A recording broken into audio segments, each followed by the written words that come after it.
Lynn from Food Cycle Science. Okay. Municipal Food Waste Diversion Program. Welcome, Jacob.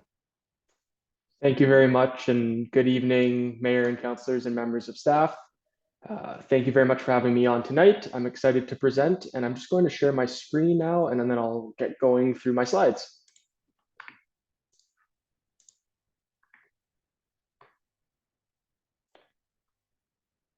Okay, so I won't take up too much of your time. I will be 10 minutes max here, but I just want to start by saying my name is Jacob Hanlon. I'm the Municipal Program Coordinator at Food Cycle Science, and I'm excited to be here virtually this afternoon to discuss a food waste diversion program. I hope we are a friendly face for you, as we typically have a booth at FCM, Roma, NOMA, and some of the other various municipal conferences in Ontario. I'll briefly give a background about who we are as a company. So we are based out of Ottawa. We're a Canadian company, and we are 100% focused on food waste diversion solutions. So we do this using our innovative technology called the Food Cycler. It is an in-home food recycler, and while we do sell direct to consumers through partnerships with companies like Vitamix, we also work with organizations such as Canoe Procurement to ensure that we're in the realm of all procurement needs within the municipal space. We also put our food cyclers into schools through partnerships with not-for-profits like Eco Schools Canada. And then the reason I'm here is to speak about our municipal programs. So our municipal solutions help many small, rural, remote, and northern communities keep food waste out of their landfills.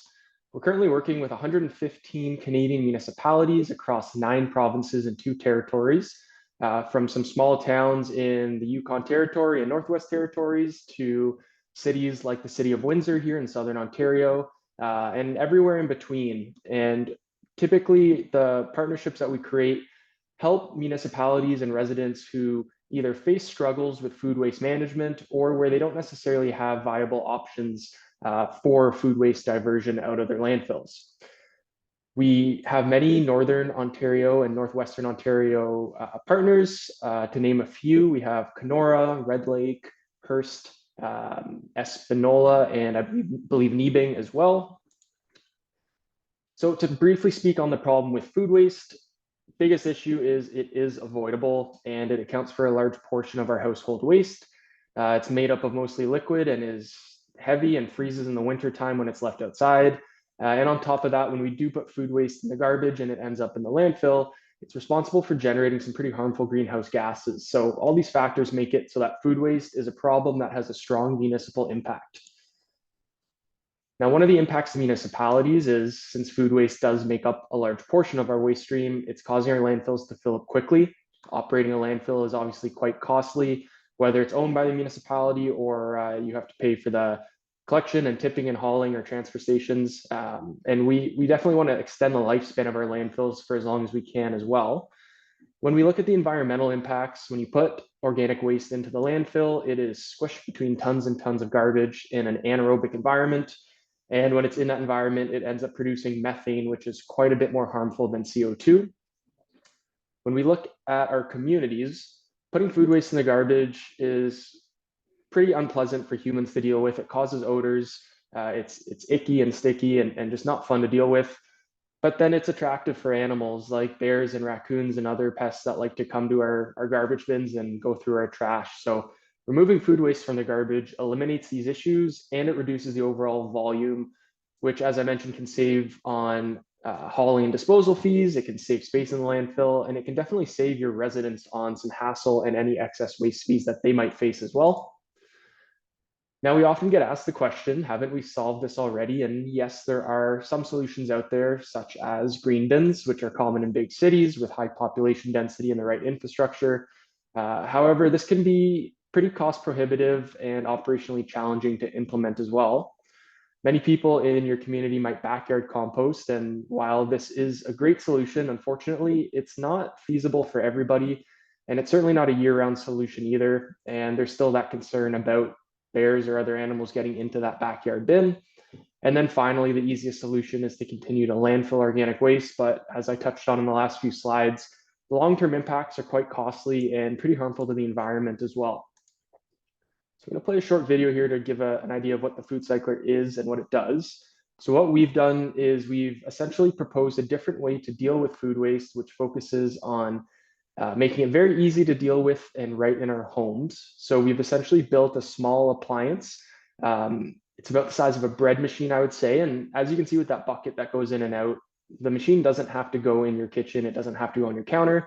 It can be stored anywhere that has a plug, and then that bucket can go on your counter or under your sink or wherever you want to put it.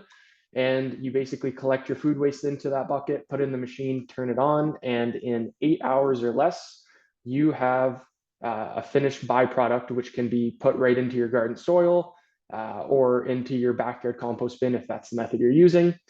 The machine can use or can process pretty much 95% of your daily food waste. So this includes things like meat, poultry, fish, dairy, even some small bones. And then again, in that 8 hour or less, typically an overnight cycle, what you end up with is essentially an alternative to a fertilizer. So it's odorless, it's nutrient rich, and it's good for your garden and for your plants. When we look at the two options that we have for residents in our municipal programs, biggest difference is the Eco5 there on the right has a 5-liter capacity compared to the 2.5-liter capacity of the FC30. We let residents decide which machine is best suited to their household or their daily food waste generation when they enroll in a program. When we look at the before and after here of what food waste looks like pre-cycle and post, so I just want to emphasize that in 8 hours or less, you have about a 90% reduction in that weight and volume of food waste, and that end product is something that's actually useful and can be used either at home in your garden or within the community. So the byproduct is, as I mentioned, dry and odorless, where residents don't necessarily have a garden, for example, to put their byproduct in. It can go into a backyard composter or a tumbler or green cone. It can be integrated into existing leaf and yard waste systems, dropped off at a local compost site. We like to work with municipalities to help build some partnerships with local farms or community gardens so that residents know that if they're not using the byproduct at home, it's still being integrated into the community. And then lastly, it can also go into green bins and curbside collection programs if those are available. And to just briefly look at the economic impact before I look more into the actual program that we're offering. So the traditional method of managing waste is heavily burdened. There are unrelenting costs, trucking, labor, and maintenance. It really is a heavily burdened overall system. But with the Food Cycler, it's a decentralized approach where residents are managing their food waste right at home. There's no unnecessary additional labor or costs. Greenhouse gas emissions from putting trucks on the road are non-existent for this program. And there's no infrastructural cost to the municipality or the resident. So I mentioned earlier that we're working with many municipalities across Canada, and to date, we've completed pilot programs in over 50 of those municipalities and over 6,000 households. And the data that we've collected has been overwhelmingly positive. So I won't go through every one of these stats here, but we have a 98% participation rate from residents who enroll in a Food Cycler program. And another big one here is the net new waste diversion, with each participating household diverting approximately 300 kilograms of food waste per year. That is now not going into the landfill. We have some federal funding that we've been putting towards these programs. So in the summer of 2022, we received a $400,000 grant as part of Impact Canada's Food Waste Reduction Challenge. It's a 3-part initiative from the federal government of Canada with the goal of reducing Canada's food waste. So through that, we've been putting this funding right into these municipal programs and allowing residents to have access to this technology at a heavily subsidized price. We have submitted our final application now for the final round of the program, and we are hopeful that we'll be one of 2 grand prize winners. And any future funding that we get through the Impact Canada Challenge or through any other federal challenges or provincial challenges, we're going to be putting that funding right back into these programs. And any municipalities that are partnered with us, well, the first right of refusal on any subsequent funding that we receive. So in terms of the pilot program timeline, this is traditionally what it looks like. When there's an approval from council, residents will then purchase a Food Cycler at the subsidized rate from their municipality. They'll use the unit for 12 weeks, and in the resident guide that we provide them, they'll track their number of cycles per week. We then get the residents to fill out an exit survey at the end, and they provide a review of the program and any other feedback. And through that and through their tracking, we put together a really nice report and present it back to you. And in that report, we talk about diversion during those 12 weeks, residents' positive feedback and responses towards the program, and overall a projection on continuing this program further will help divert X number of kilograms from your municipality from going to the landfill. So to look at the pricing here, and then I just have one more slide before I wrap up, but this is our subsidy model that we put into our municipal programs. You can see the retail price there at the top line. That's what you would find on Amazon or on the Vitamix website. We put in our own municipal discount and add in that federal investment from Impact Canada. And then the municipal subsidy rate there, that $100 per household, is what we ask from the municipality. And then that leaves that final line as the resident portion of either $150 for the small machine or $300 for the large. And then after that 12-week period, the machine is theirs to keep for good. We found that through the feedback from residents, this price point and this cost sharing model worked really well. We found that everyone has some skin in the game, and especially with the resident paying a portion of the cost, they're going to use their machine and they're going to use it a lot and get that maximum diversion. And just an overview of what the program looks like. So for our smallest programs, we have a 50 household minimum, and that looks like a municipal investment of $5,000 plus shipping and HST. And in most cases, it'll take 2 to 3 years maximum to get that investment back in terms of the cost savings from reduced waste and extended landfill life as well.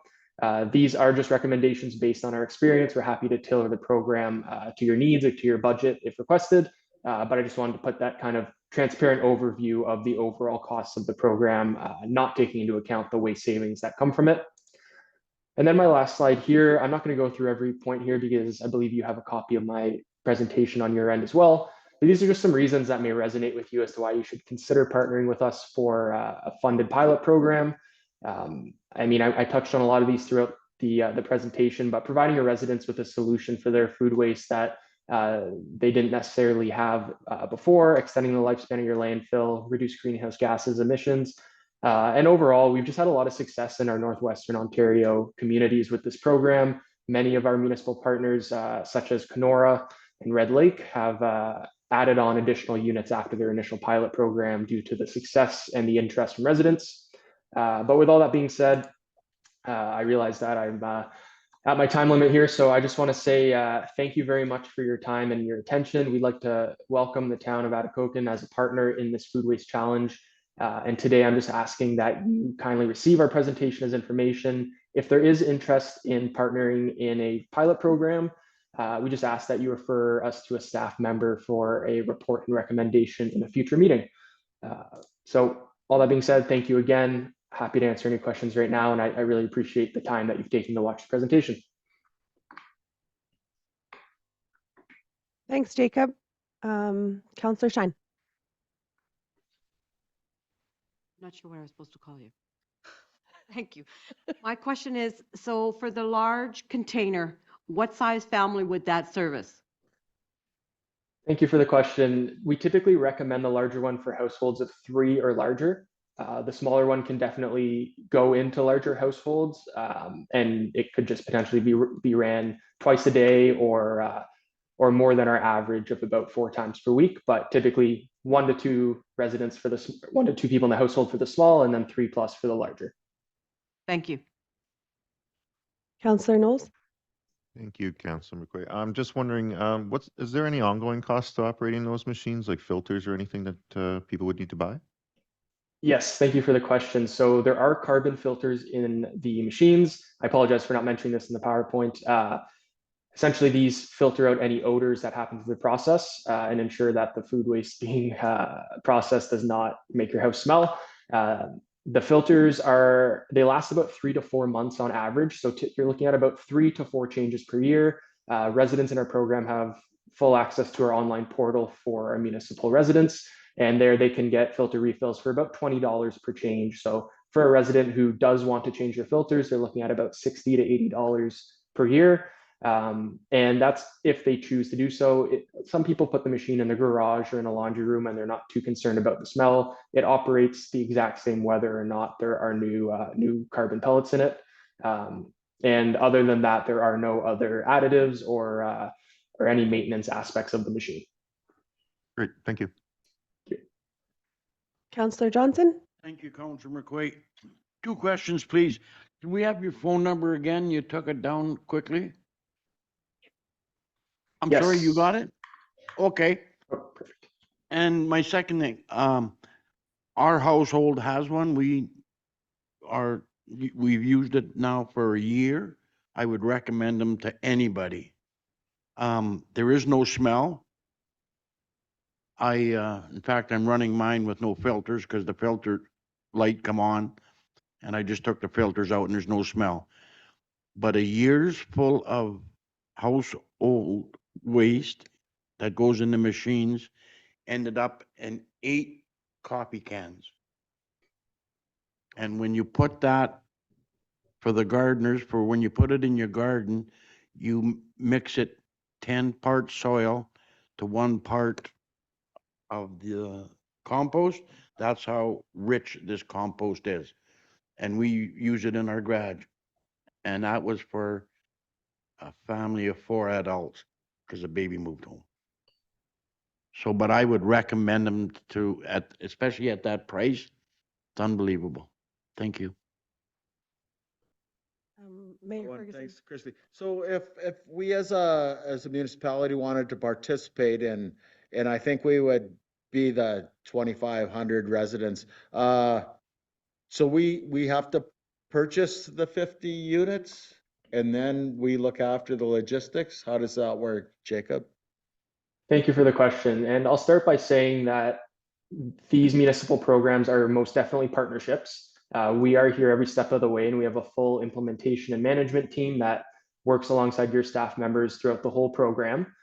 We help with the promotion of the program and reaching out or if residents have inquiries and all of that. Typically, what would happen is if there's an approval for a program, let's say for 100 households, we'll provide promotional material and even a pre-registration or registration link. And working with your staff members will make sure that residents are made aware of the program and the information about it. They'll register for the program. And then once we hit that maximum or in the time being during the registration, we can ship the units over to you. But with the 2 different unit types, we do like to have that registration complete first so we know exactly what split to send over. And then from there, residents can come pick up their machines from the municipal office or a public works office, and then we administer the tracking info, the guides and everything, and help manage the program from there. Okay, great. Thank you. Thank you. Councillor Zacharias? Thank you. So if we did do the 50 households and they completed the 12-week program, you said there's opportunity to add more households. Is that at the same rate of the pilot program or is it different rates? Thank you for the question. And yes, we honor the same pricing moving forward for second, third, et cetera orders. We would never want to penalize a municipality for partnering with us. And if there was, obviously, this is a new program to a lot of people. So for starting off small, we're happy, like we honor that price moving forward. For large programs of 500 units or more, we do offer an additional discount, just kind of at that wholesale bulk order, but we absolutely honor the same pricing that I showed in this PowerPoint moving forward. And we also recommend during that registration period, keeping a wait list, keeping that during the program as well. We've had some municipalities that sell out 100 within a day or a few days. And if there's an opportunity to see that extra residents are interested in as well, we're happy to work with staff to adapt that number if need be. Perfect. Thank you. Thank you. Any other questions? Nope. Well, thanks very much, Jacob, for your presentation. Thank you very much for your time, Mayor and councilors and staff, and I hope you have a great rest of your evening. Thank you. You as well. Thank you, Jacob. Okay, moving to Committee of the Whole reports, Administration and Employee Relations, meeting minutes. Counselor Knowles. I guess that's me. Thank you very much. The copy of the minutes is attached for everyone to review. Very straightforward due to the nature of the meeting. It's in camera. So if there's any questions, please feel free to relay them, keeping cognizant of the agenda attached. Thank you. Any questions? No? All right, and number 2 there is employee recognition. Taking that, Jason? Yeah, I can speak to that. So, as everyone knows, we have a policy. We recognize staff over certain benchmarks. Tonight, we have one of our employees celebrating 20 years with the town, and we're very happy to recognize Brandy Colson for her years of dedicated service. So, thank you, Brandy. Thanks, Brandy.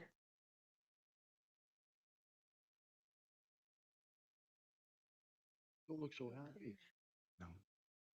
Okay. It's the best we could do. Okay.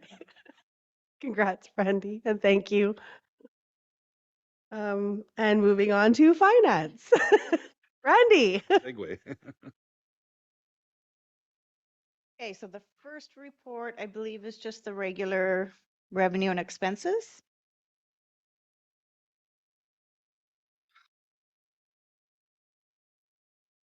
The next 2 reports go into a little more detail.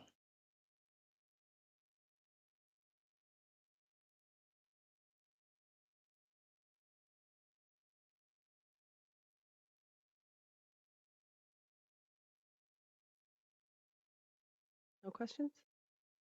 I have no questions. No questions? Nothing? Are you sure? Yes. Okay. Right.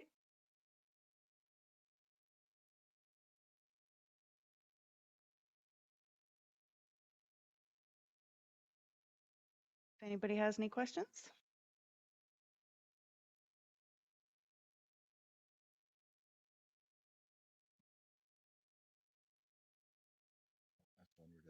Yeah. Brandy, it's important to note, I think, too, right? Like a lot of these projects that weren't completed will show up or might show up in the reserves at the next meeting. Uh, Like when I'm looking at like the remaining column, I think you're on the, we're not on. am I on the wrong one? Yeah. Okay. Save that question for that report. Thank you. Counselor Knowles? Thank you, Councillor McQuaid. Brandy, you don't have any thoughts about anything that might be of concern to us or should be brought to our attention? No, nothing is of a major concern. There is the possibility for the fireman clothing. We do need to, but I'd like to try not to. So at the next meeting, we will be doing our year-end transfer to reserves, and that's where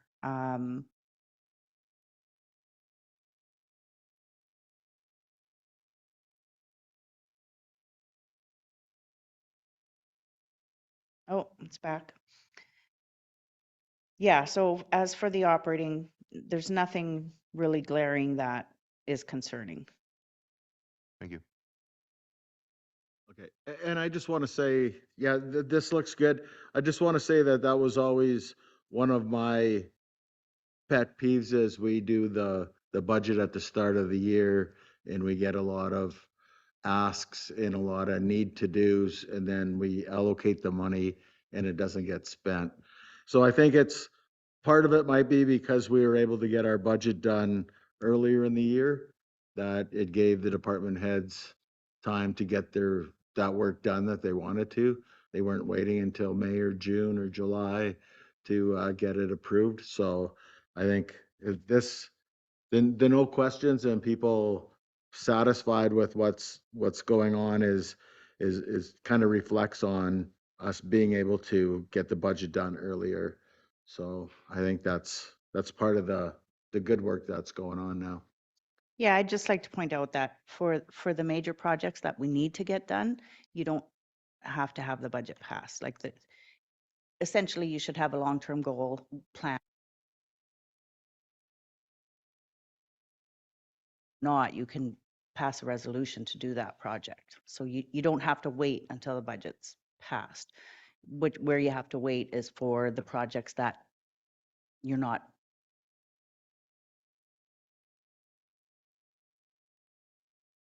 Yeah, because, Can a wait. a lot of good things get cut just because we have to do that. So it's nice to see that the ones that we don't cut and that we go ahead are actually getting done. And I think that's gonna take some time, but that's putting us in a better spot.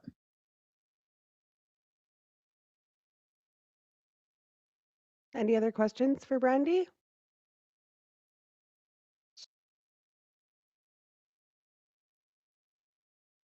On both of them there, so I just want to make sure. So this is an update as of November 30th. So there are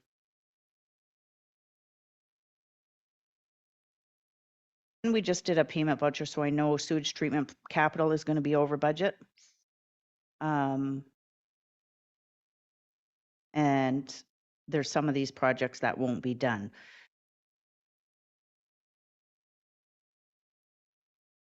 Be going through all these special projects in the capital and seeing what we can transfer into reserve to finish next year.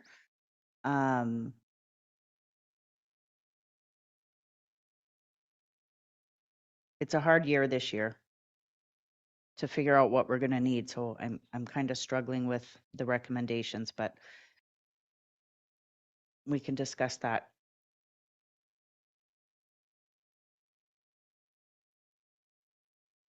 Questions for the capital or special projects sheet? Counselor Johnson? Thank you, Councillor McQuay. The sewer camera work is complete. Was that for O'Brien Street?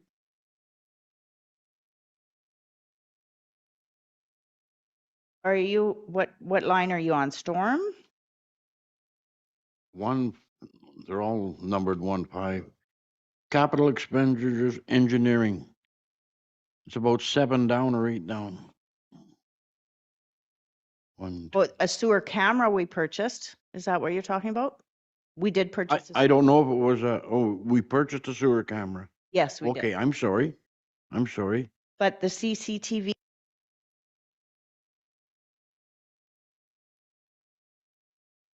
That was cameraing up the sewers and the storms and stuff. And under storm contracted services, tender in progress for next year. Is that O'Brien Street?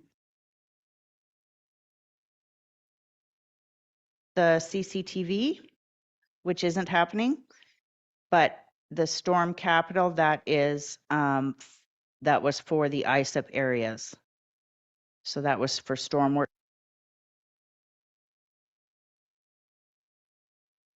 The big paving project on, but so that's not happening this year. So that, the intention was to transfer that to reserves to go towards next year.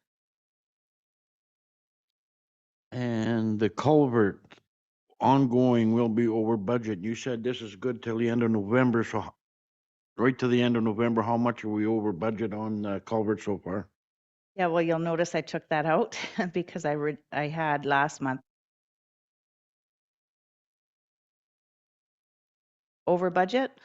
Right now I have no idea. So I'm waiting to hear from the engineers to hopefully get a better idea. 100. I have no idea what it's going to be, so I didn't want to put a number in there. I'll have more information from the engineers hopefully soon. And then a question for Tom, I guess. General maintenance paid to date, bricks and rails in progress. Are we losing more bricks on the wellness building? Not yet, but we're going to. So we'll be being proactive, and that's what the money's in there for, so that we can avoid. And that's just the ongoing problem that we had with the brickwork. Yeah, the original work that was done. Yep. Thank you. Counselor Shine? Thank you, Councillor McQuaig. So I thought when they did the redesign of the culvert, that we were supposed to be able to save a little bit of money, but now we're going to be almost 300,000 over budget? It'll be more than that. It was originally, at last, since that time, I don't have information, so I know it's going to be more than that. I just don't know. Right, any, Counselor Johnson? Brandy, you said you don't have that information. Where do you get that information from? I've contacted the engineers to try and get further information. And the contractor?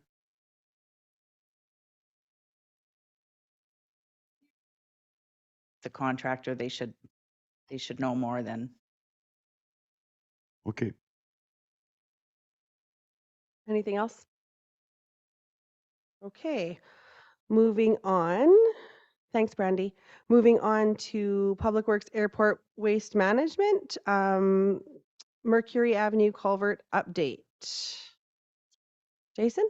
So Tyler sends his regrets. Unfortunately, he wasn't able to attend today's meeting, so he did give me some notes. I will do my best to answer any questions that you have, but certainly we'll take any questions that you have that I can answer forward, get you the answers, and get back to you guys. So just to kind of piggyback to what Brandy was saying, obviously there's been some significant issues with the project. Obviously we're very behind schedule. The project managers or our engineers have just recently asked for another up-to-date schedule on completion, issues arising, that sort of stuff. So we're waiting to hear back from the contractor on that. Just so that you know, he had marked down kind of some of the, when we talk about the overages and the unexpected issues with the project. And these are just some of the things that they had listed, that they had discovered an old road approximately 6 foot down, which caused them some issues in regards to engineering and removal. They had some issues with the geotechnical bearing capacities of the soil, and I think that's in connection with the old road. There was old pilings from the previous bridge that had to be removed. There was an old cobble French drain running along the footings. And again, there were some issues with the base of the footings and the engineering, which delayed a lot of the project. And then again, significant issues with the dewatering. On a good note, we're very, very fortunate that the weather is how it is this year. Certainly this time of year, we could be spending a lot of money on snow removal, and that's not the case, which is good.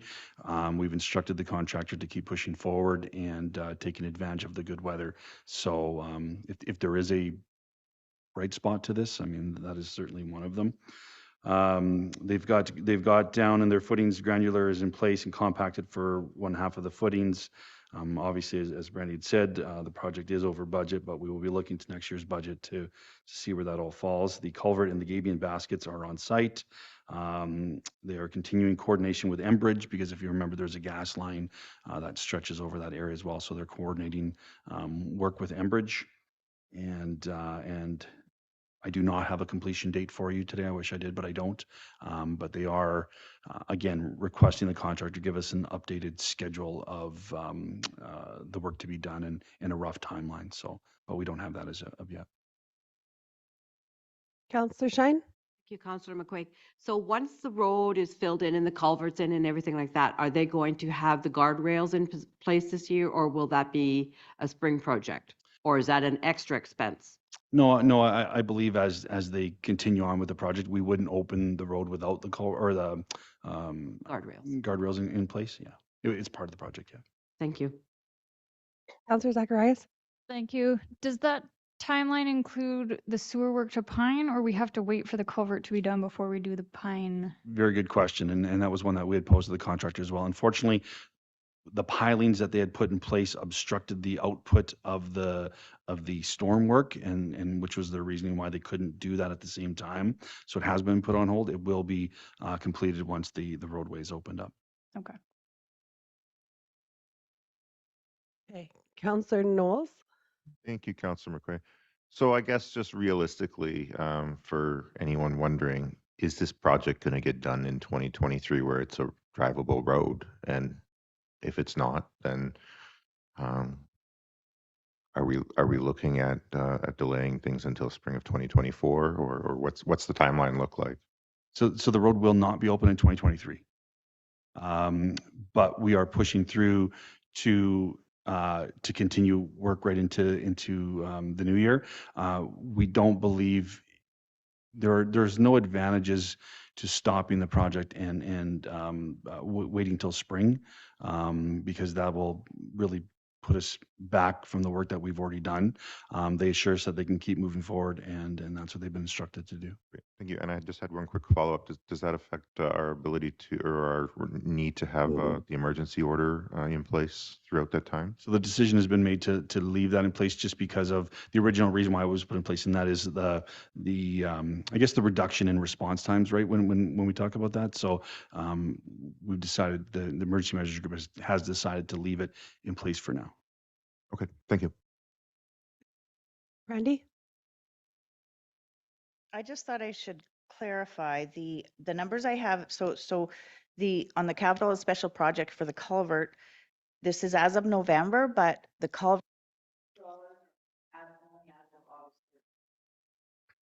So when you have these big projects like that, there's always more of a delay than just your regular invoicing and stuff. And because there's been so many issues with these are the numbers up to October 31st. Okay, not November. Well, they're November numbers, but we've only been billed up to August. Okay. Thank you. Councillor Johnson? Thank you, Councillor McQueen. Jason, what was the original completion date? I believe it was mid-September. Mid-September. Then they got an extension to when? There has been some back and forths.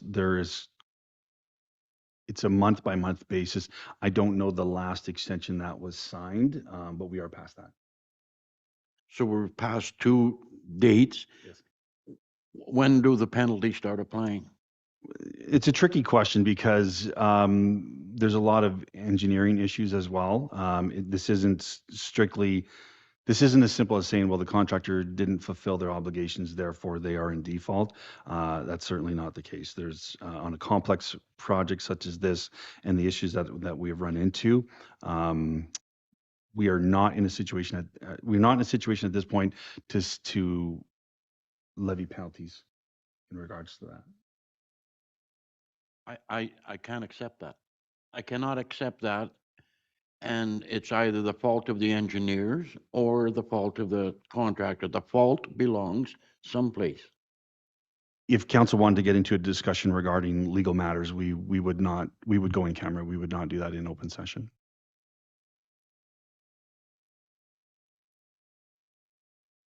Mayor Ferguson?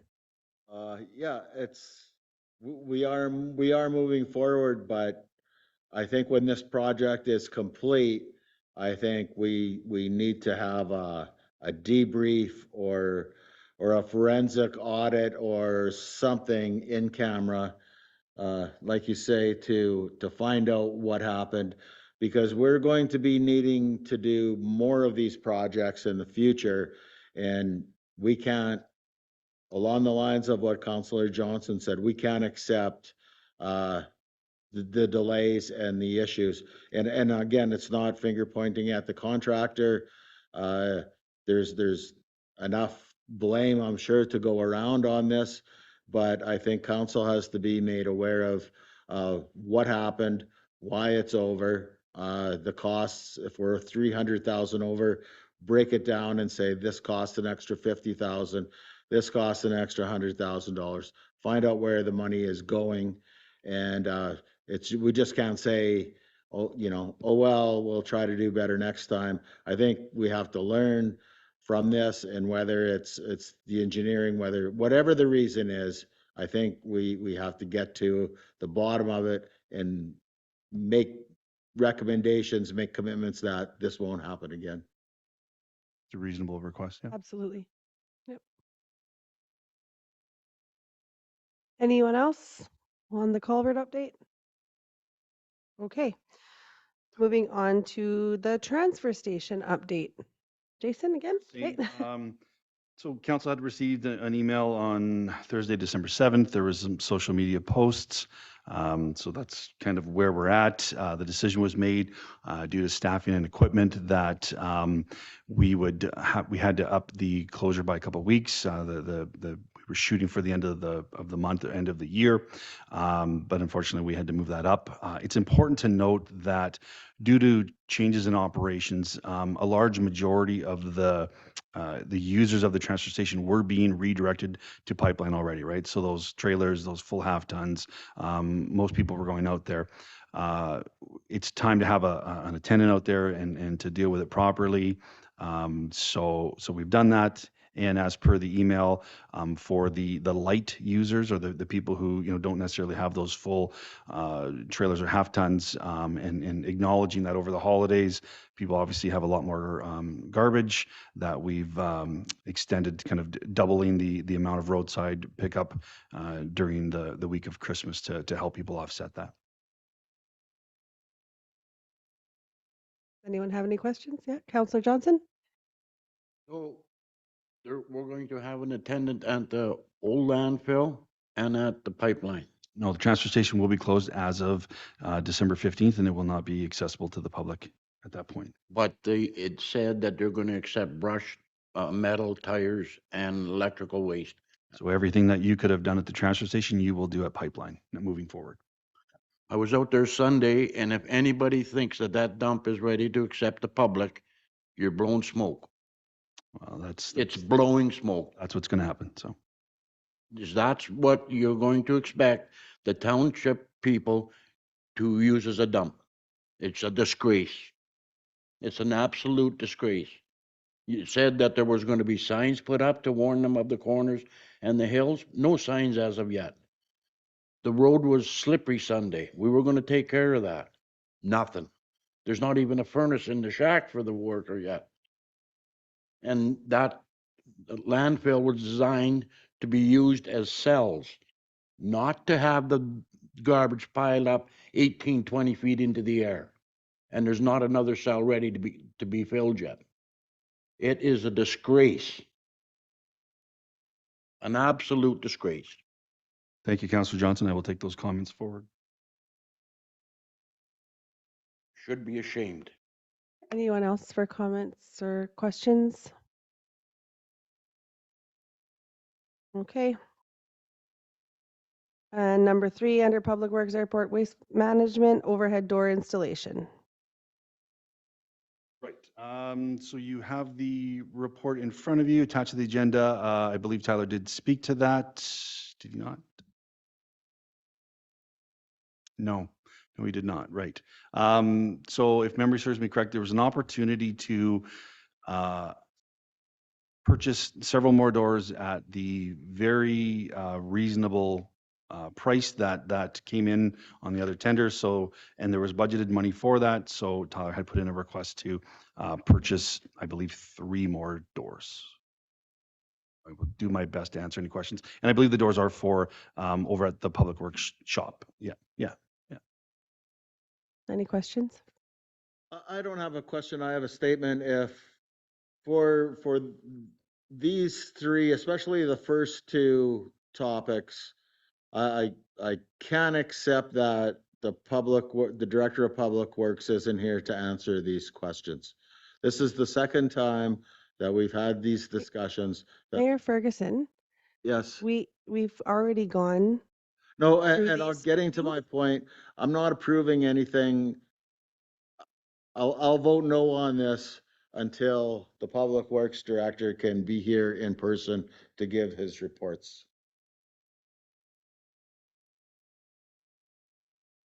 Any other discussion?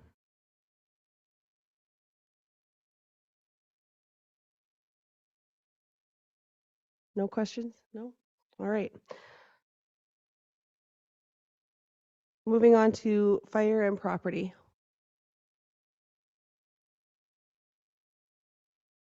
You good? I believe Graham is going to speak to that. Yeah. Oh, there he is. Yeah, I've been listening. Hello, Graham. Hi, everyone. Yeah, I sent you a report. It's pretty straightforward. It's very short. Just basically references the vacancy we have in the bylaw enforcement department. Currently, I'm the only municipal officer that can lay any charges in Atikokan, but obviously with my other hats, that's not going to be. I'm not going to be able to patrol, etc. So the options we have are put in front of you, pretty straightforward in the report. That we have, you can leave it vacant and just see what sort of non-compliance comes along with not having a bylaw officer. You could move to replace the position as standing, which was the position of the last two bylaw officers that the position is now vacant. And the third option is to fill it with a part-time person to assist the community. And that's my recommendation, is to take the third and hire somebody for a 6-month part-time position while we assess really the direction of that, or you would assess the direction of that department. So that's really it in a nutshell, very short report. Over to you for questions. Councillor Stein. Thank you, Councillor McQuaig. How does this affect animal control? Because there's nothing in here about animal control, and isn't that part of it? Domestic animal control would be included. That is something that we've always done through bylaw for just domestic animals. When it comes to the other type of animals, that is not something we've ever taken on through this department. Councillor Zacharias. Thank you. What was the, I guess, catalyst for changing this from a part-time to a full-time position in 2011? That was the former fire chief was working with part-time bylaw officials, and the original direction was to have a bylaw official, a bylaw officer combined with a building official, or building inspector, excuse me, not an official. And that didn't transpire as the job description was advertised, and we ended up having a full-time bylaw officer, which then it perpetuated itself. And as you're aware, the last bylaw officer continued, and in that particular case, that officer was moving towards the potential of doing inspections for building. But as you know, he left and he's gone other venues or other future prospects. So right now you have myself, we have an outside agency for doing the inspections that are for the bigger buildings to assist me. And really we need somebody to fill in the gap right now. That's my opinion. And I'm still open to questions. Graham, do you have like any data or statistics in regards to the types of infractions or the numbers of infractions that have been dealt with in the last year or so, so that we can have a kind of an idea? Yes, I'd have to talk to the clerk's department about what I can release, but yeah, we've there's parking infractions. There's been noise bylaws have been enforced. A lot. There's a lot going on in the background. It seems like a very passive department, but there are some tickets flying around, if that's really what you're asking. Fair enough. Jason? Just to follow up to Councillor Zacharias, over the years, there's been a lot of different variations of the position, because obviously it's compiled of a bunch of different sub positions, if you will. Historically, we've contracted out animal control, or building was over here, or there was a lot of that. So what we had done over the last 2 hires is kind of tried to bring it all into one position in-house. We weren't successful with the building portion of it. So I think it certainly warrants more discussion. Our concern was, when Graham and I met, our concern is that if that takes time, do we want to be without any coverage during that time, right? So that was why the recommendation is let's do a 6-month part-time contract. Let's focus on, the immediate needs that we have. We can have certainly further discussion with council regarding what do they want to see moving forward. Are there different ways to chunk this up, so to speak? Because just to say, well, let's just advertise it again and hope that we're going to find, the perfect candidate who's going to check off all the boxes. It seems like it's getting harder and harder to do that. So I think we just want to kind of buy some time to further those discussions, but having someone in place for the immediate needs. I had, sorry, a follow-up question from my original question. So the intention of changing to full-time was that it be bylaw and building. So the intention right now is just bylaw and then eventually? So the emphasis, I think, on this particular position would be, as Councillor Shine said, animal control, parking infractions, bylaw enforcement. We would not be looking at the assistance for the building component with this particular contract. Yeah. Okay. Mayor Ferguson? Yeah, so going back to 2011, as Graham has here, I think we kind of set ourselves up to fail the last two people, thinking that this is all going to evolve into this one grand person that's going to be able to do this. And I like the idea of doing a 6-month. If we're going to have a bylaw officer, that's what the bylaw officer does. I think we were trying to get too much out of that person, and I like the 6 months. If we're able to get someone to do it, I don't know if we would be able to get someone to do it on a 6-month part-time basis, but I think the salary, the payment would reflect that's what we're paying for, is somebody to do what we're expecting them to do: parking infractions, bylaw enforcement, provincial offenses, rather than trying to get someone that's going to do the building inspection, that's going to do all this. Very tough to fill that role and to get one person to do all that. So I like the idea of doing it on a 6-month period to address the bylaw section of it. And then going forward, we'll look at the building code stuff in a different way. So I like the recommendation. Hopefully we can find someone to do that on a 6-month temporary basis. Graham, you had an answer or something? Did you have your hand up? Yeah, Mayor Ferguson answered really the question I had, or the input I had, and that is that that's why my recommendation came forward, is that the bylaw side is we need to just move forward on the bylaw and then come to council, perhaps in a closed session. I'm not really sure the rules of that, and discuss how we're going to move forward with this this position. And that's why I made the recommendation. And Jason, and then Sure. And just to follow up too, the way we envision this part-time person is, it is not, Monday to Friday, 8 to 4:30. This is somebody almost working out of the vehicle. Could be evening, could be Saturday, could be Sunday morning, could be 9 o'clock at night. I mean, I think it would be an advantage for us as far as enforcement goes to have somebody strictly focused on doing that and varying hours is what we would see. Councillor Shine? Thank you, Councillor McQuaig.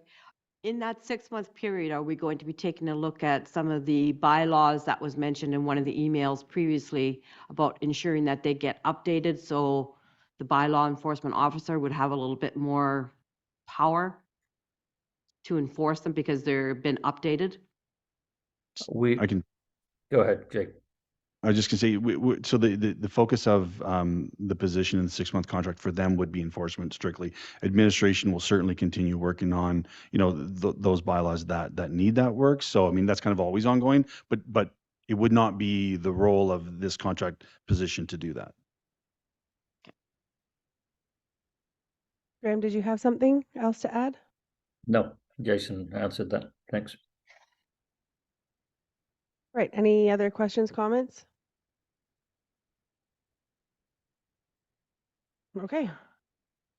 So what do we need to do to make this move forward? So on council's direction, basically, then we will advertise the position as such. And if there's interest, then we would be coming back with a recommendation to hire. Do we need a bylaw or a resolution for that to move forward? No, not until we're in a position to hire. Yeah. Oh, okay. We'll take your recommendation and move forward, yeah, or your acceptance of the recommendation. Is that what we're doing? Accepting? Everyone's on board to accept the Part-time contracts. recommendation? expense. Okay, we'll continue the conversation.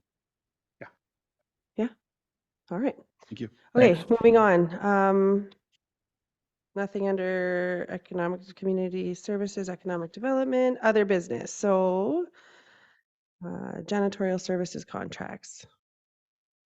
Jason. Yep. So we're in a position this year that the agreements were up. We were ready to go to RFP, which is always a good thing, just to see what's out there.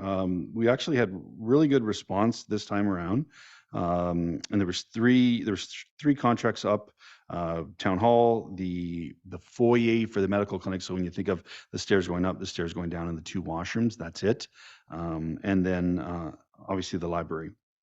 So we put them out. The town received 6 proposals for town hall and the medical clinic, and the library received 4. And we went through and evaluated them under the criteria listed in the RFP.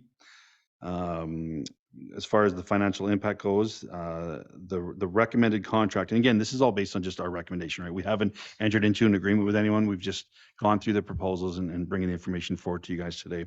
The recommended contract for the medical clinic is a 3% increase over what our current costs are. It was the second lowest proposal. The lowest proposal was lacking a required part of the RFP, so therefore it had to be rejected.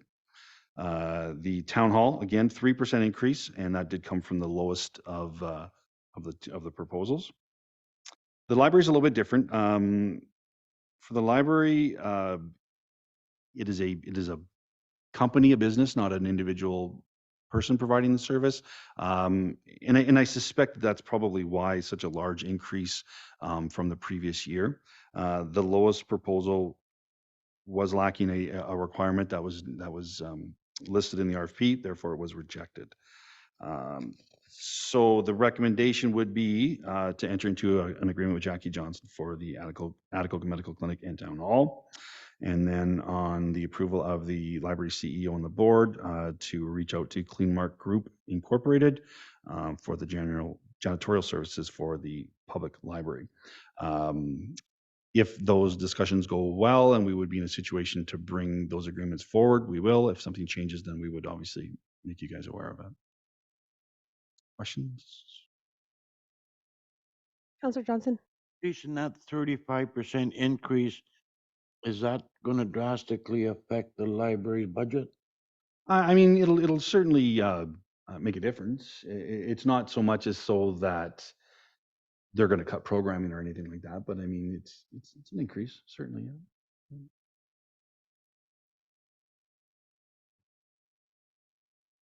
Anyone else? Good? Yep. Okay. The MAT update.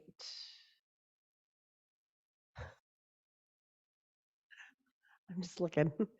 Oh, Again, sorry. MAT update, you again? You again. You again, all right. So I believe Councillor Martin had requested this to be added.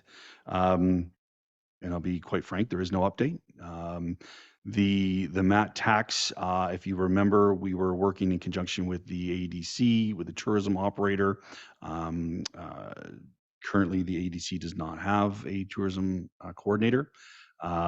It was left, and quite frankly, it's with the priorities that we have, the MAT tax has not been given the attention that was requested at the time. And that's, I mean, we can make this a priority, but then there will be things that we'll have to give. And in light of just not having the support from the ADC at the moment, I don't know what sort of update or what questions Councillor Martin had, but that's where we're at. Councillor Johnson? What's with what is going to be happening in the next couple of 3 years and hotels obviously are gonna be full.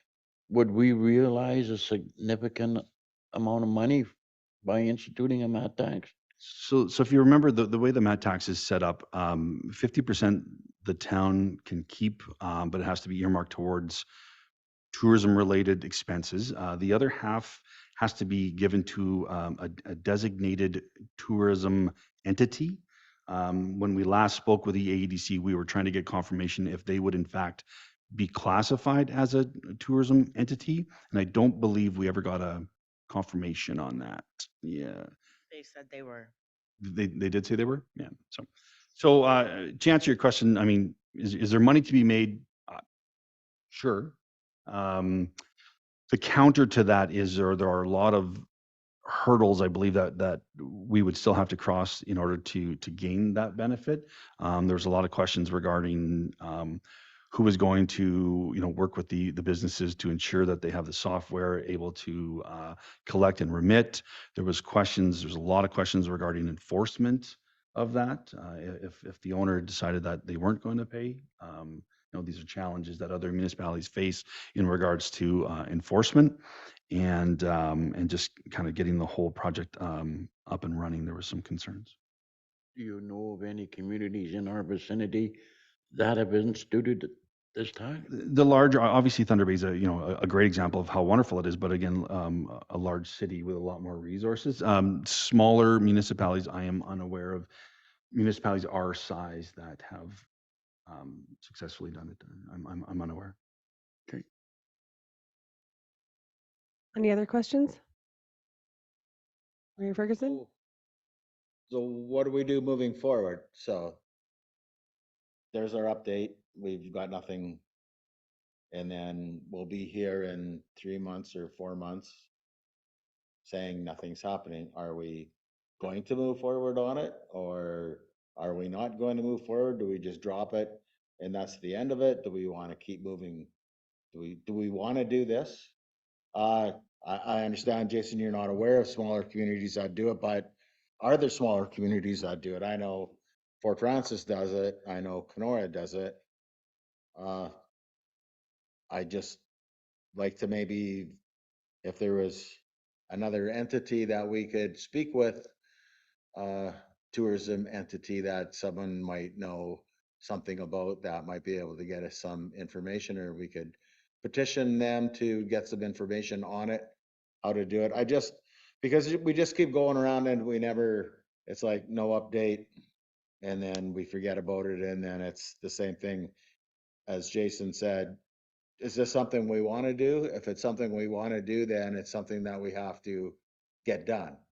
If we want to make this a priority and find out, are we going to do this? And we talk about tourism. I don't think it's good for the taxpayers of Atikokan to have to pay for tourism initiatives. I think if there's a way that we can get some money for tourism without reaching into the pockets of the taxpayers to do it, then I think we should take that tact of pursuing that. If we want to be a tourism destination, then I think we have to act like a tourism destination, and this is part of being a tourism destination. Okay, Councillor Shine. She had her arm up first if she wants to go. Thank you, Councillor McQuaig. My question is this. So I agree with what Councillor Johnson was saying. We're going to be busy over the next few years, and there's potential to make money to go into the tourism thing. What happens when that construction phase is finished? Are we going to, the hotel's going to come and say, well, okay, the business has dropped down. We're not even open 2 or 3 days a week. Are we going to then drop it? Like, we don't want to be moving forward with it, and then we don't seem to have any clear direction as to how we're moving forward with this.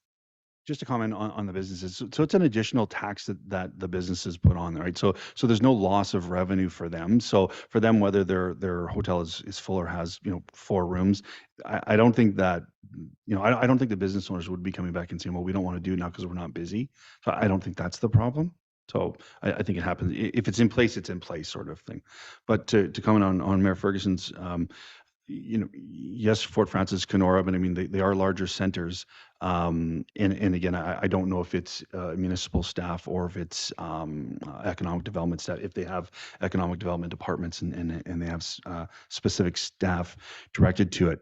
I guess my question really point blank is if council wants to see this happen, I would ask which department or who do you want to see to implement this? Because again, like I said, the ADC doesn't have a tourism coordinator. They don't have that staff to support. I certainly would not want our finance department to redirect any of their energies towards a new project when they are facing the challenges that they're facing right now. So I'm not sure what department or what staff would be ideal to take this on at this time, quite honestly. Councillor Stein? Thank you, Councillor Ferguson, or Councillor White, sorry. Sorry about that, Mayor Ferguson. Is there any way we can get a report from the Economic Development Office as to how far the previous tourism coordinator had gotten with this? You. Thank you, Chair McQuay. I would just like to add to this conversation. I've worked with the past 2 tourism coordinators on this issue. It's not the lack of, they've given us support.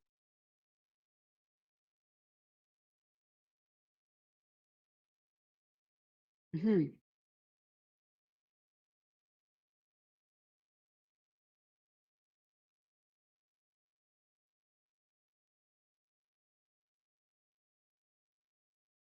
Once we pass this bylaw, if there's no one working in a tourism capacity through the ADC, then there's no one to go in and meet with the businesses and make sure they're set up for it. All of this partnership.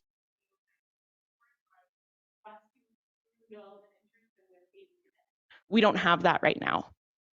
So the work towards it isn't the issue. We're at a point where if we wanted to pass a bylaw, we could, but it's how the program follows once we pass that bylaw.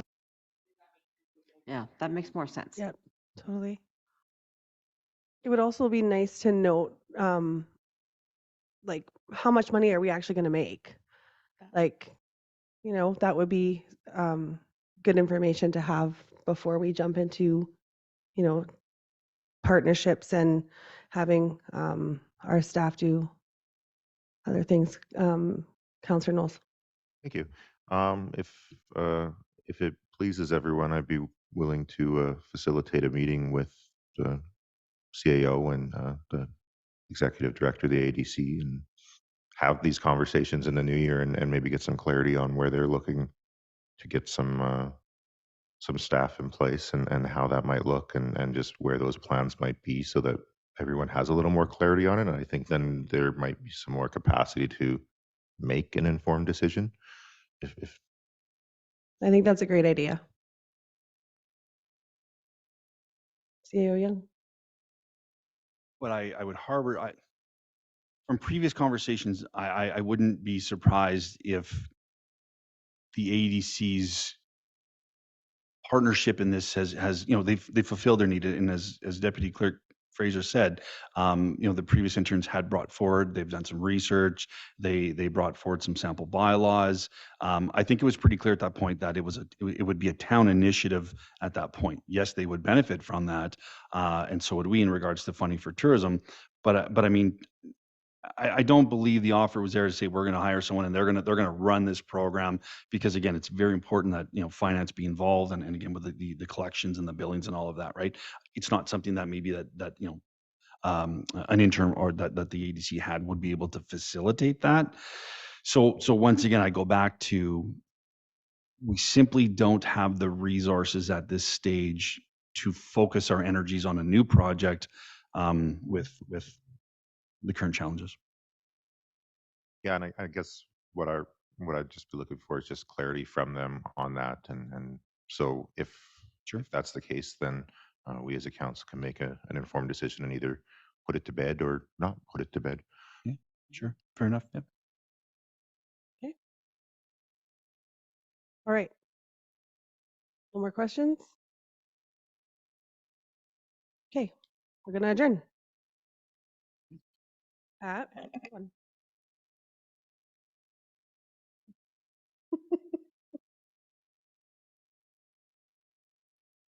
We're having did you say we're having a short break now in between Shaw thing? Just a quick bathroom break, yeah, and then back in 5 minutes. Don't look at that clock though. 2 to 5 minutes.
Call the meeting to order.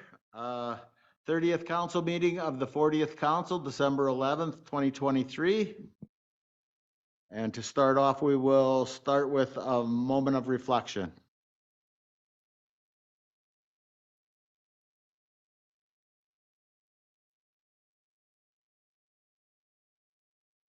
Next is addition and approval of the agenda. Moved by Councillor Shine, seconded by Councillor Knowles. Resolved that the agenda for the 30th meeting of the 40th council be approved as amended. In favor? Carried.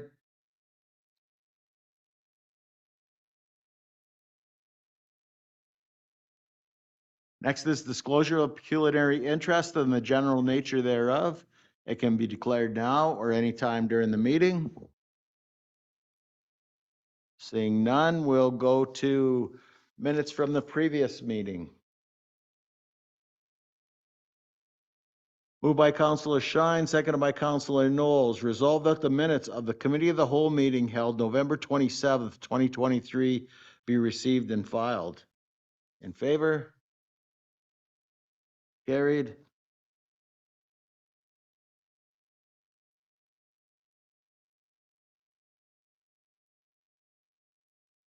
Next is moved by Councillor Shine, seconded by Councillor Knowles. Resolved that the minutes of the 29th meeting of the 40th council, also held November 27th, 2023, be adopted as written. In favor? Carried.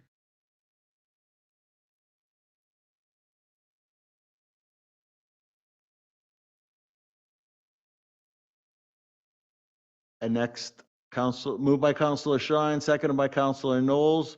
Be resolved that the minutes of the in-camera meeting held November 27th, 2023 be adopted as written. In favor? Carried. Is there any matters arising out of these minutes anyone would like to discuss? Hearing none, we'll go to Committee of the Whole reports. Administration and Employee Relations. Moved by Councillor Shine, seconded by Councillor Knowles. Resolved that the minutes of the Administration and Employee Relations Committee held November 23rd, 2023 be received and filed. Everybody in favor? That's the minutes we just discussed earlier. Carried.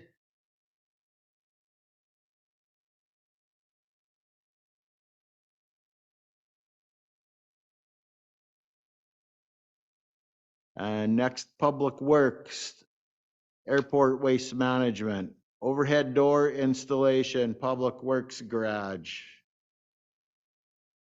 Moved by Councillor Johnson, seconded by Councillor Knowles. Resolve that council approve Tramon Limited to install 3 doors at the Public Works Garage in the amount of $37,430 plus applicable taxes. In favor? Opposed? Myself, as I said before, unless the Public Works Director can take the time to come talk to council, I'm not approving anything. That was approved, 4-1. Yes, Councilor McQuay. I just want to comment. We want to try and be progressive and maybe not call people out. We don't know why he isn't here. I don't think it's appropriate that we call him out without him being here to defend that. Yeah, and I agree. But when there's resolutions put forward, I would like to hear from the department head that's putting them forward if there's any issues that we'd like to talk about. I just don't like getting a piece of paper with some information and then can't discuss it.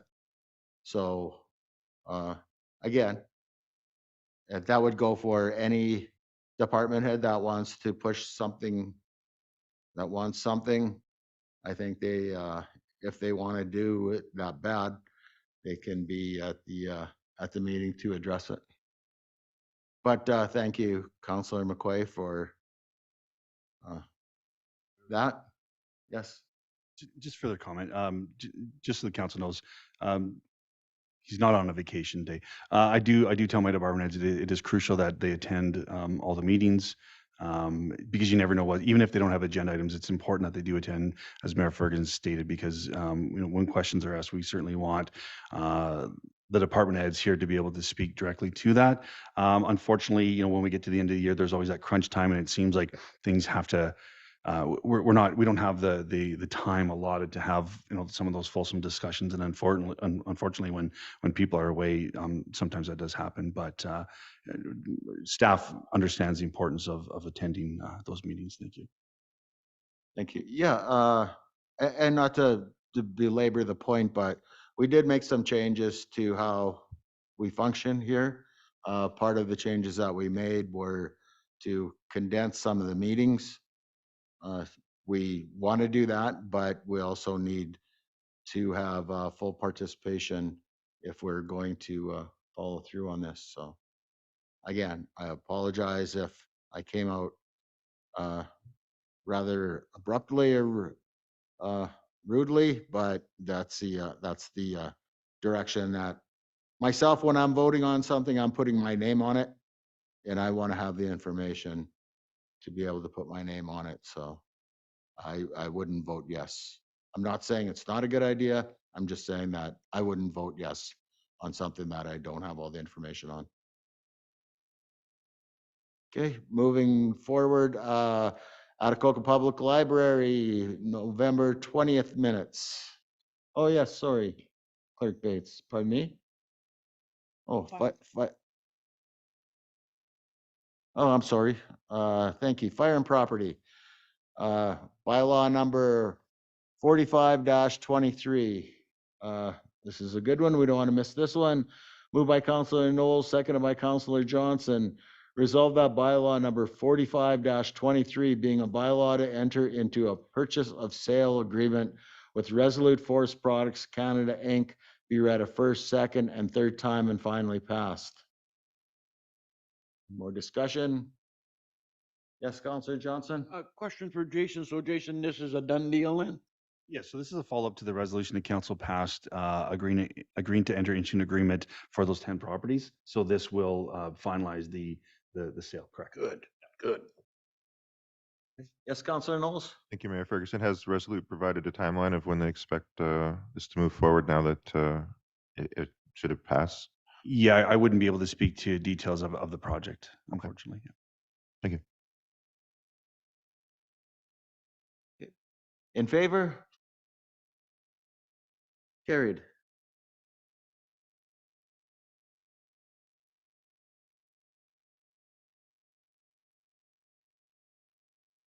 Okay, next, Atikoka Public Library, Councilor Zacharias. Thank you, Mayor Ferguson. We all have the minutes here. The Children's Department renovations are moving along. No work has started yet, but we got to pick out new floors the other day, so progress. If anyone has any questions, I will do my best to answer. Questions for Councillor Zacharias? Nothing? Okay, thank you. And next, Northwest Ontario Municipal Association Conference and AGM.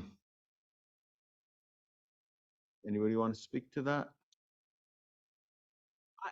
I had just added it on the agenda just for council to be aware that if anyone's interested in attending, please let us know so then we can make arrangements.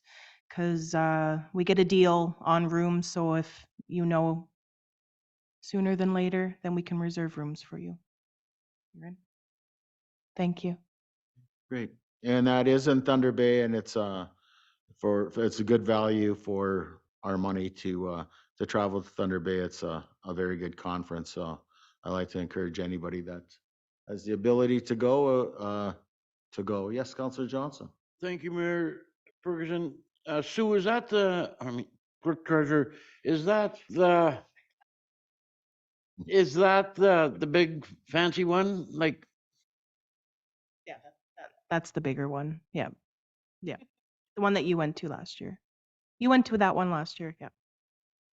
thank you. Thanks. And we'll move to other business. Nuclear Waste Management Organization. Jason. Hopefully our technology will work.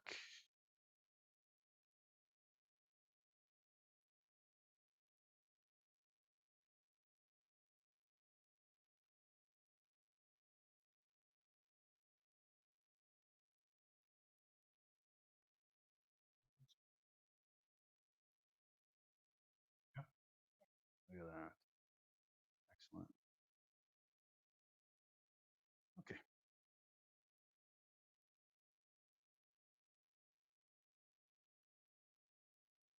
So just to kind of give you a highlight on some of the things that have been happening in the last couple months, I'll start out by saying if you would have asked me 5 years ago about nuclear energy, I probably wouldn't have been able to tell you much. Since then, I've had the opportunity to learn a lot about the sector. Through my position on NOMA, I sit on the municipal forum with NWMO. We meet a couple times a year with stakeholders across Canada and NWMO and discuss their project and other items as well. And we've had some fortunate opportunities in the last little bit to do some travel and do some learning. And I felt it was time to try to condense that, bring that forward, and give anyone an opportunity to ask any questions regarding that.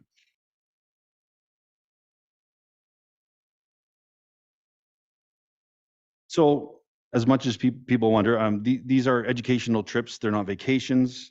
They are funded by the NWMO, and they are to give stakeholders, elected officials, an opportunity to see firsthand the nuclear industry and the things that are being proposed to deal with the spent fuel. It was interesting on my trip last month.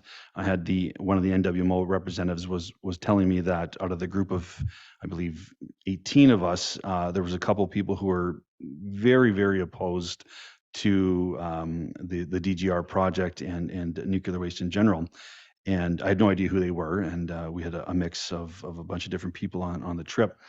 And what I found very interesting is at the end of the trip, the person came up to the NWMO representative and they said, you know, you've put me in a really, really awkward position now. And they said, well, why? And they said, well, because now I have to go back to my group and I have to explain to them that, you know, I've changed my mind and I've learned a lot and I have a very different opinion than what I had before I went. So it's a big time commitment and expense, but I think there's some good results that do come out of these trips. So just some quick background. So in Canada, the nuclear power plays a significant role in the energy landscape, providing a steady and substantial portion of the electricity generation It's recognized for its reliability, low carbon emissions, the ability to provide a reliable base load of electricity, offering a consistent and steady supply to the grid, which is crucial for meeting the energy demands of industries and households today and in the future. We all use energy from the grid, and in Ontario, 60% of that is supplied by nuclear energy, and it's a misnomer to think that it's produced in the south and used in the south. It is part of the grid as a whole. The Nuclear Waste Management Organization, otherwise known as the NWMO, is responsible for designing and implementing Canada's plan for the safe long-term management of used nuclear fuel. So where are we at today with this? So it's internationally agreed that deep geological disposal is the most appropriate solution for the safe long-term management of spent nuclear fuel. The multi-year community-driven process to identify a site for Canada's deep geological repository began in 2010. There was 22 municipalities and Indigenous communities who had expressed interest in learning more and exploring their potential to host the project. Over the years, that has narrowed down to 2 remaining areas, the Wabigoon Lake Ojibwe Nation in the Ignis area and the Saugeen Ojibwe Nation South Bruce area in southern Ontario. Canada's plan will only proceed in an area with informed and willing hosts, where the municipality, First Nation and Métis communities, and others in the area are working together to implement it. So Atikokan is located approximately 80 kilometers as the crow flies from the proposed Wabigoon Lake Ojibwe Nation Ignis site.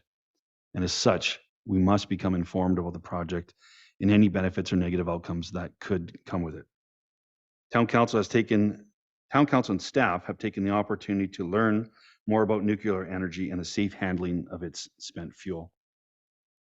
The majority of council have traveled to Southern Ontario to tour the NWMO Learning Center, the McMaster University Nuclear Reactor, and one of OPG's nuclear power plants. And additionally, I've had the opportunity last month to travel to Finland to tour both the Olkiluoto Nuclear Power Plant and the Onkalo DGR located in the municipality of Yrjokki, Finland. So if you see the picture there, that's Councillor Johnston and myself standing at Bruce Power in the OPG warehouse, where there was rows and rows and rows of these bins. Was it safe? Absolutely. Will it be safe for many, many years on that location? Absolutely. But the question you have to ask yourself is, will that location be safe in 5,000 years? Will that location be safe in 10,000 years? And no one can truly answer that question. So to say leave it where it is not really an option at this point. So what are the learned outcomes? The Canadian Nuclear Facility adhered to stringent safety measures overseen by the Canadian Nuclear Safety Commission. They employ multiple containment systems to ensure the safe operation of nuclear reactors and the protection of the surrounding environment. These same safety measures were seen in Finland's power plant as well. I was quite amazed that the process to go to Bruce Power and some of the things that we saw when we were in Toronto looked very, very similar to the protocols that are in place in Finland.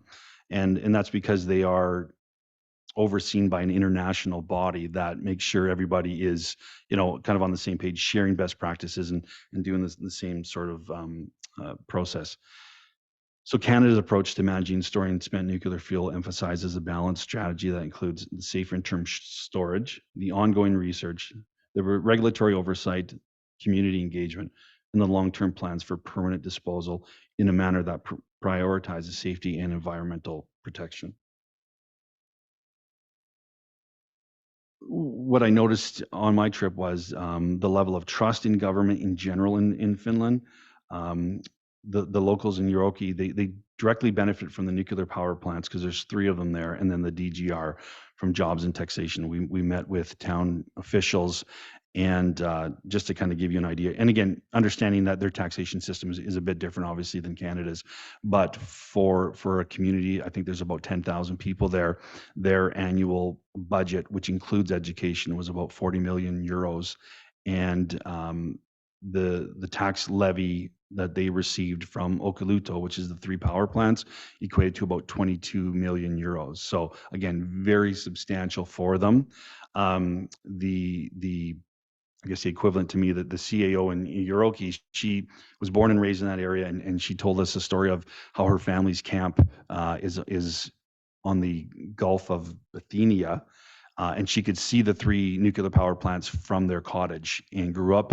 They've always been there, or the 2 of them have, and locals, look at it as a source of economic benefit, and they don't certainly look at it as a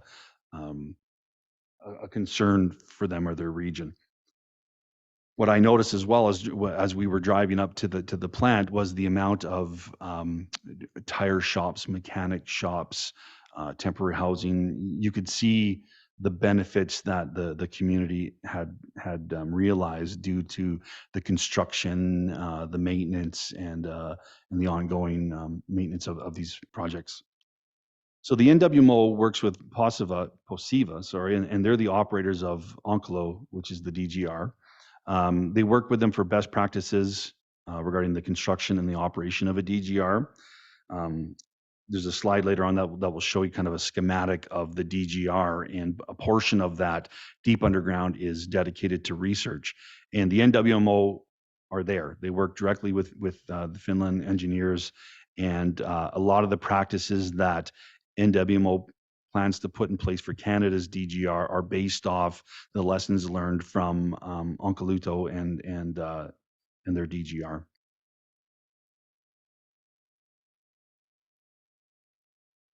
So as you can see from the map at the top, that's the Gulf of Bithynia, and the 3 power plants are particularly right on the shores of that Gulf.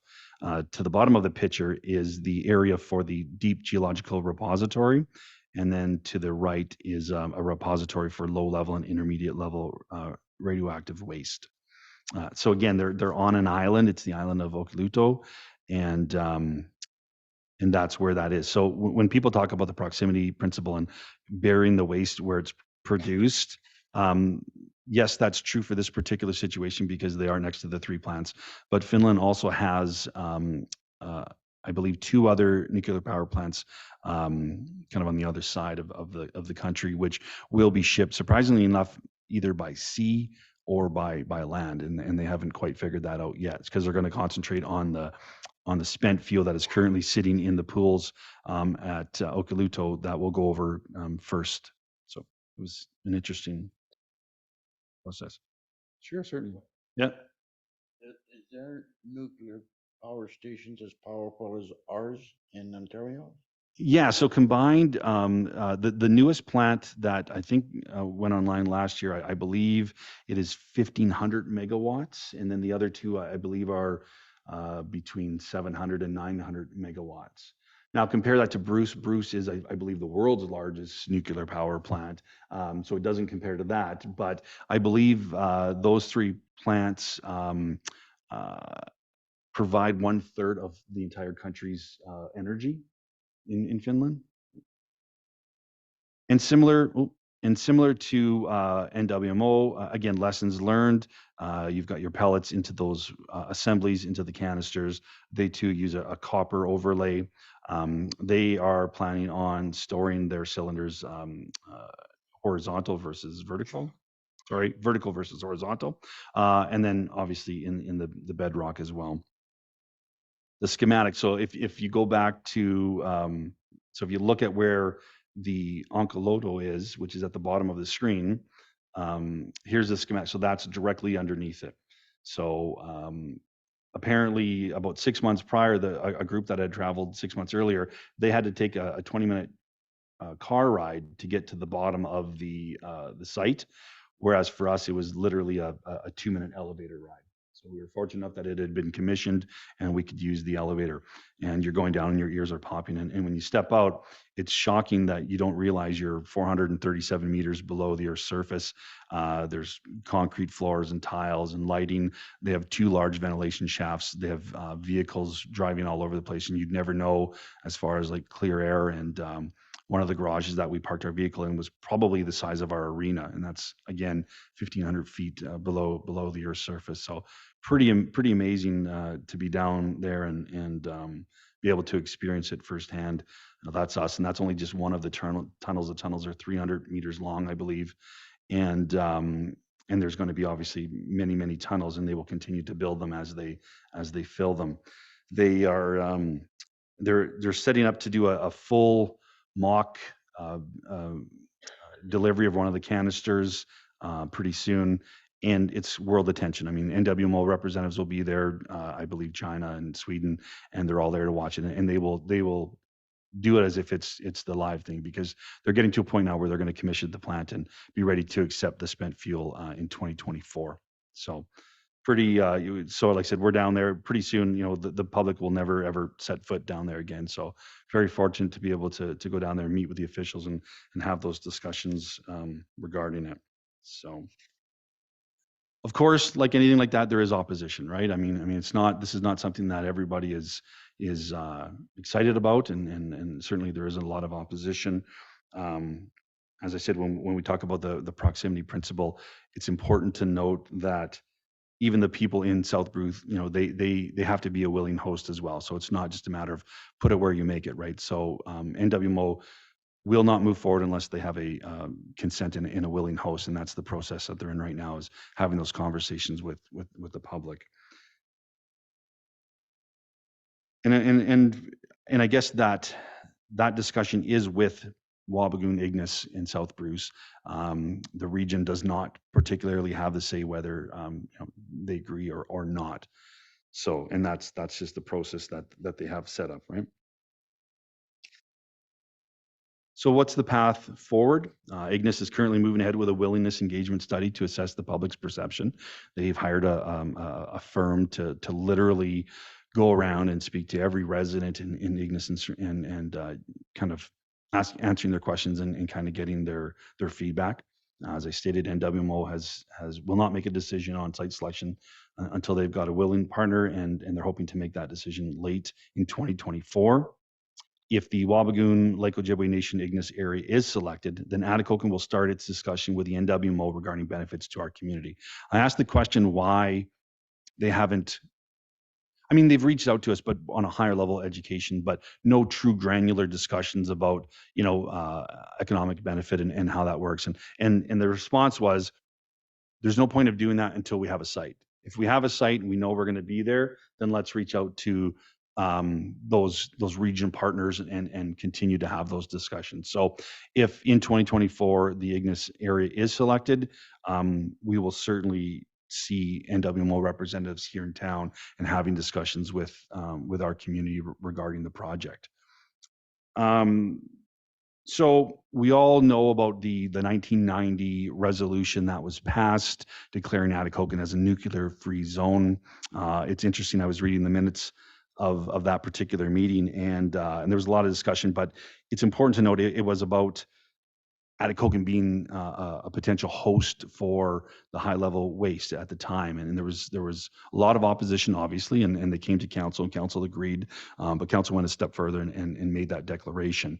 They, at the same meeting, they also made a resolution asking for any monies being put towards investment in nuclear energy be diverted to fossil fuels and finding better ways to use fossil fuels. Again, that was 30 years ago, right? And times have changed, obviously, and we're in a much different position now than we are then. So, as you know, resolutions of council only last for the term of council, but politically, that resolution has come up time and time again. I was at a meeting in Toronto at the NWMO, and the president, Laurie Swamy, is very, very familiar with the resolution, which is interesting, right? Because politically, it's being used. So my opinion is I come forward today to say that, council needs to make a decision passing a new resolution that reflects the community's current perspective, taking into consideration, where we're at now versus 30 years ago. I also think it's very important to note that it's not just about NWMO. It's not about the spent fuel. The term nuclear-free zone could certainly have a detrimental effect to our community with one of our, our largest taxpayers, right, being OPG. OPG has a large piece of property in our boundaries. They pay a lot of our tax. 43% of our tax base is out there. We're very happy that they use biomass, and that creates a lot of jobs and helps our partners. But thinking 10 years, 15 years down the road, there's still room for expansion. And with all the talk of, the small modular reactors and different things like that, when OPG looks at its current, slate of properties and a willing host, and again, with the Waasigan line and all the investments that Hydro One is doing in the transmissions, who knows, right? And I certainly wouldn't want a 30-year-old resolution diverting the conversations at that table when they start planning for the future. So I think a smartly worded resolution could certainly show OPG that Atikokan is open to long-term projects for the stability of our community, but then also supporting other projects like NWMOs. So I'm not here to ask for a resolution today, but I certainly will be coming to you guys in early next year, asking for your comments and your suggestions on an updated resolution. And all I ask is that you make your decision on the information available. And I appreciate you guys taking the time to learn and to travel, and not based on emotion. So open any questions that you have. Thank you. Councilor Johnson. Jason, I know you made a statement that they don't want to enter into any conversation with Atikokan until Wabigoon is settled. But in your personal opinion, down the road, do you think there would be substantial financial? Well, I mean, we've seen what NWMO has gotten into benefit impact agreements with Ignis and others.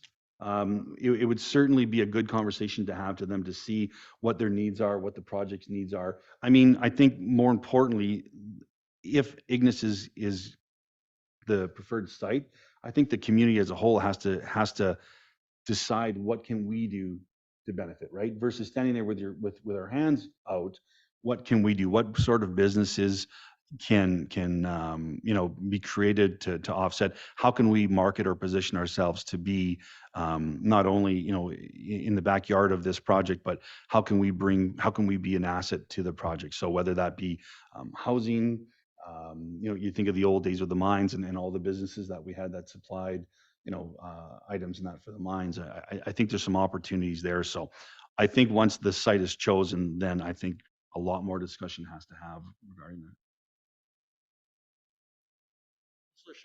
Thank you, Mayor Ferguson.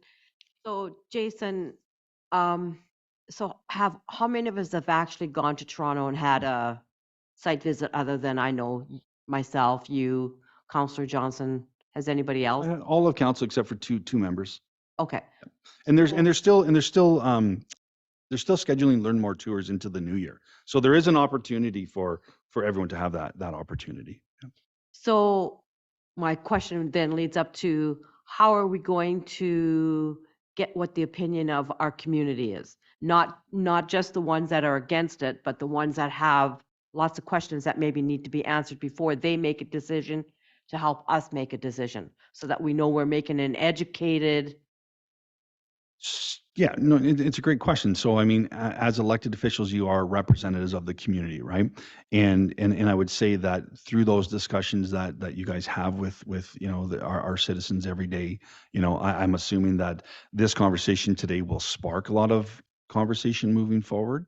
And again, because we are not directly involved in the yes or no of the project, I think for council, it's more about, where do we want to position our community so that if something like that happens, we will be in a position to benefit.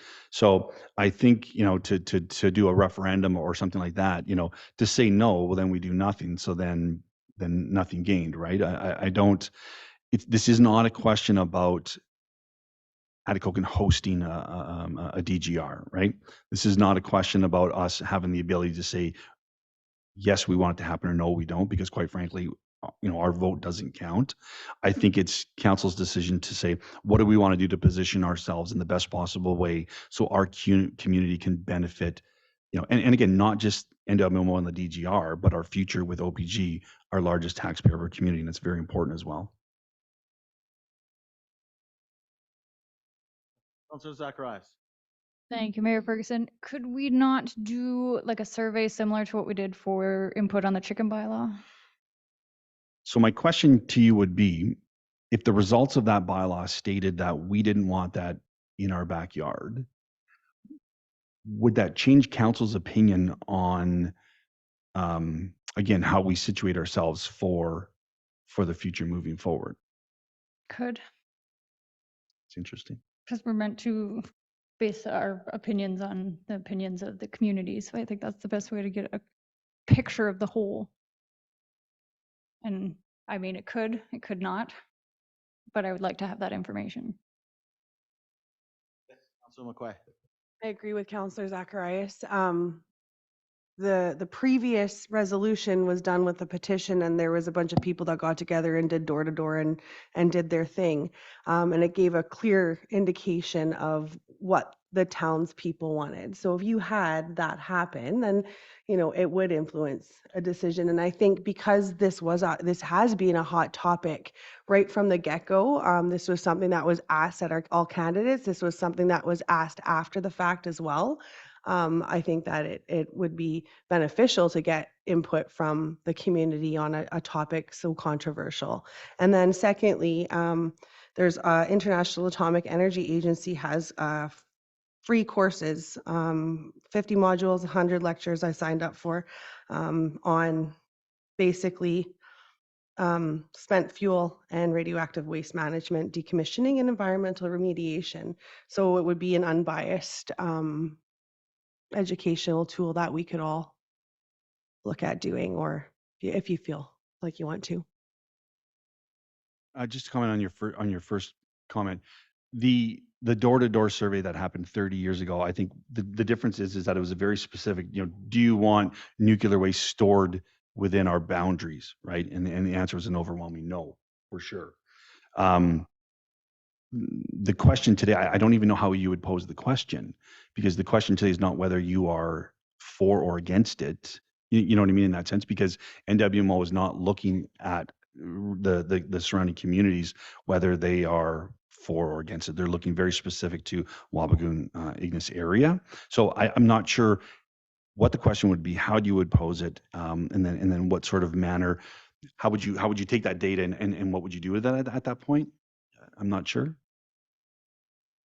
Councilor Knowles. Thank you, Mayor Ferguson. I guess, yeah, my biggest question would be, what would the scope of a question posed to council for a resolution look like? Why would we make that decision, and what would the benefits be of that specific resolution? Like, if it's a blanketing, future forward thinking thing beyond what we're doing, much in the way that the 130 years ago is apparently influencing decisions of today, then that's a very large question. Or is it where they're looking for specific support of this individual project, in which case the scope is very narrow, and at most you're looking at, as an alternate route around in the event of a highway closure on the main road to get to Nipigon, or to Ignis. Is it going around through Atikokan? And if we're still declared a nuclear-free zone, we're not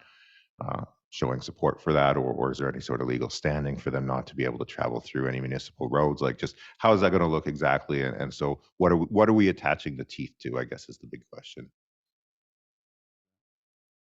So, and you're right, there's no teeth to that resolution. I mean, if the highway is closed and they decide, and if they're shipping it by road and Ignis is the area, then they absolutely have every right to go down 622. And honestly, there's nothing that the town can do to stop that. To your first point, my concern is that, for example, OPG, I mean, when they're planning, 10 years ahead easy, right?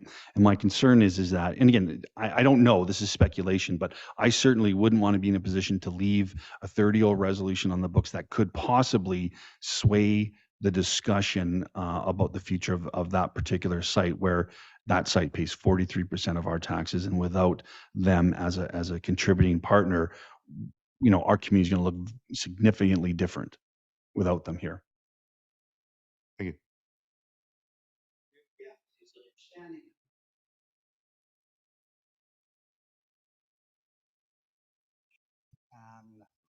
A population issue for our community. As you know, I'm responsible for maintaining our aging facilities, and we need people in there and paying money to use the facilities.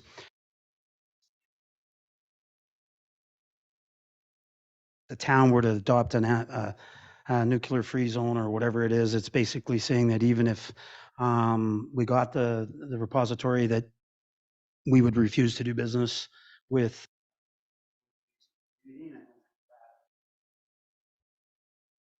I don't think that would be the case. And so I think any resolution needs to reflect that we're not saying is.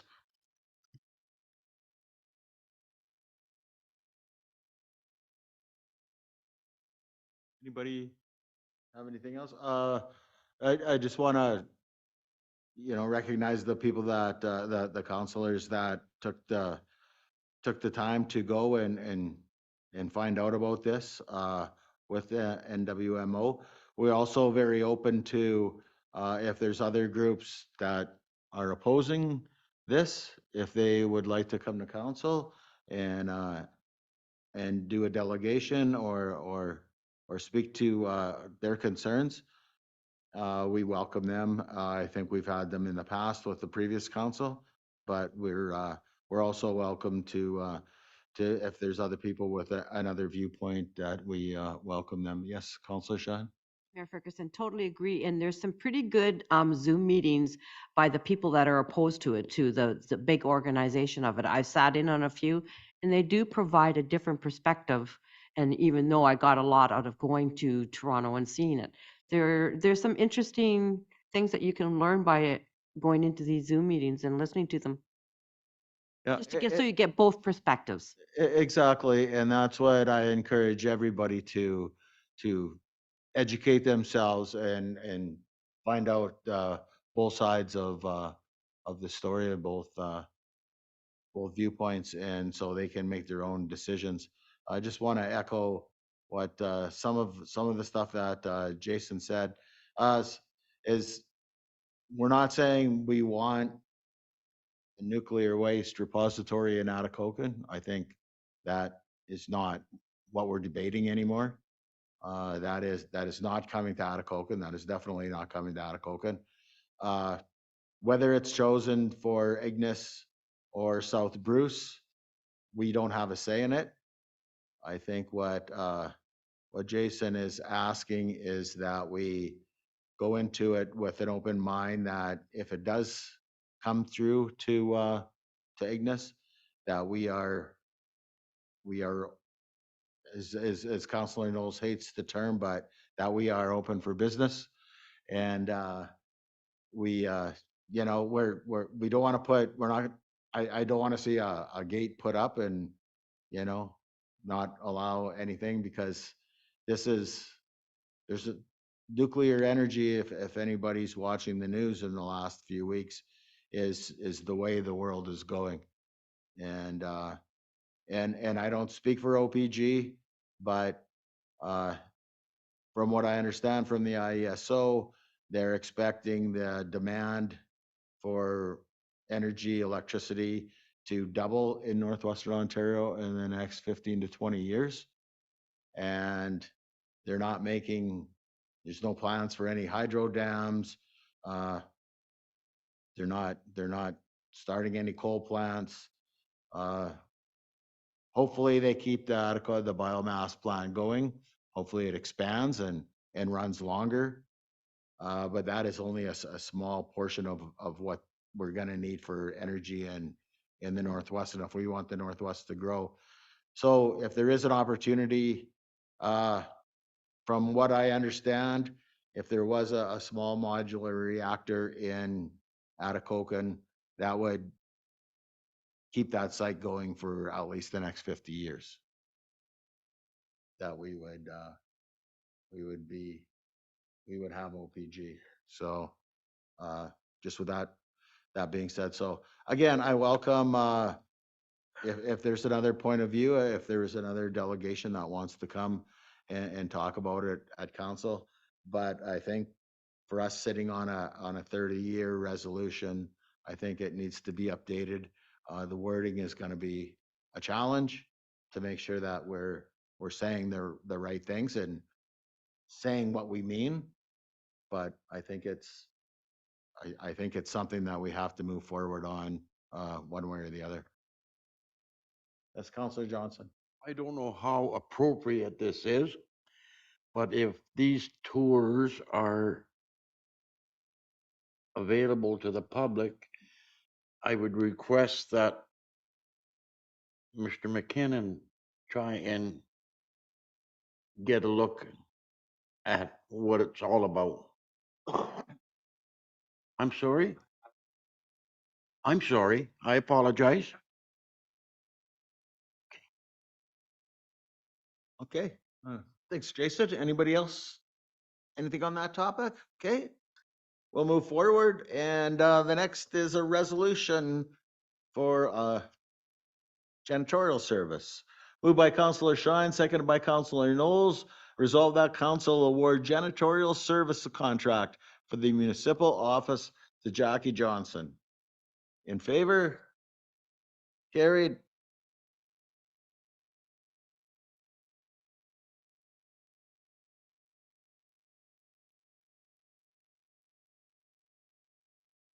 Next, moved by Councillor Shine, seconded by Councillor Knowles. Resolve that council award the janitorial service contract for the Atikokan Medical Clinic to Jackie Johnson.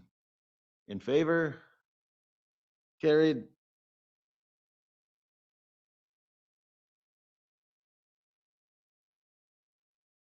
I move by Councillor Johnson, seconded by Councillor Knowles. Resolve that council award the janitorial services contract for the Atikokan Public Library to Clean Mart Group Incorporated. In favor? Carried.